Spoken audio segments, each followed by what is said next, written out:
জমিদার সাহেব, আপনার তো কলা ভিড়ায় তো বুন টুন বেঁধে গিয়েছে, তাহলে কি করতে হবে? মুনিশ তো বুনতে হবে। ঠিক আছে, তাহলে ওই পাড়ার জসিমকে ফোন করে বল মুনিশ লেনতে। হ্যালো জসিম, কাল জমিদার সাহেবের কলা ভিড়া চলে আসিস তো, দুটি মুনিশের সাথে লাইবি, তুই আর দুটি মুনিশের সাথে লাইবি, ঠিক আছে? হ্যাঁ তাহলে রাখলাম, থাক। জমিদার সাহেব লোক ফোন দিয়েছে।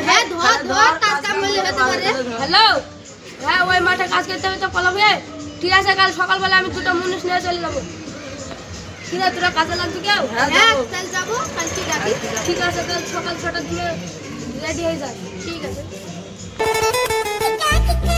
কই কালকে তো মুনিশ বলি শোনো গেল কি দেখি গিয়ে।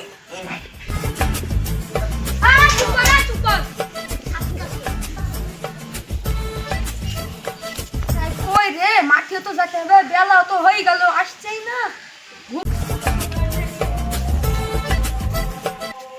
কালকে তো মুনিশ বললো গেল কি ফোন করে দেখ দিনে। থামেন জমিদার, দেখছি। হ্যালো জসিম, হ্যাঁ পুষে গেছিস? কতদূর কাজ হলো?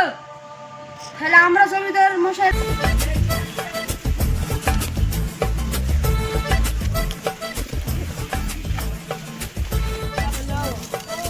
দেখি তো। জমিদার সাহেব লোক ফোন করেছে রে। হ্যাঁ হ্যালো, হ্যাঁ আমরা কাজে লেগে পড়েছি। হ্যাঁ আপনারা আইব বলছেন, তাহলে আসেন, আমরা কাজ করছি। ঠিক আছে, রাখলাম।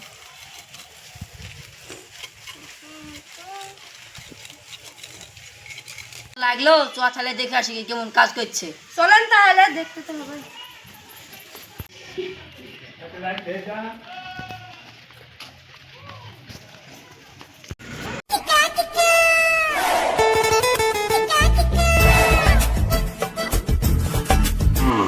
চলেন চলেন জমিদার মশাই, জলদি চলেন, নয়তো মুনিশ বাড়ি চলে যাবে।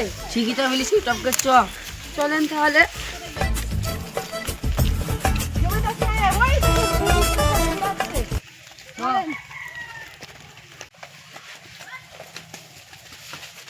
কলার ফলন তো ভালোই হয়েছে।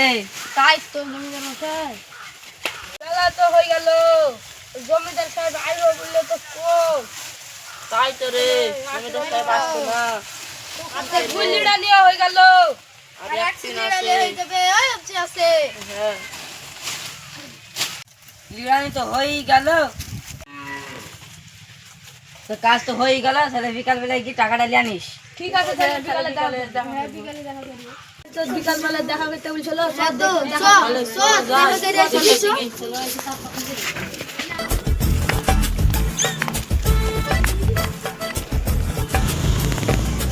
জমিদার সাহেব আসে নাকি বাড়িতে?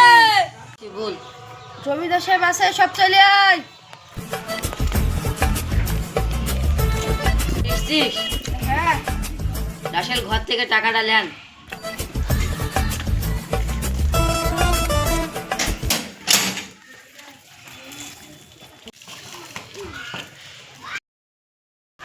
দেখে টাকা দিয়ে দাও।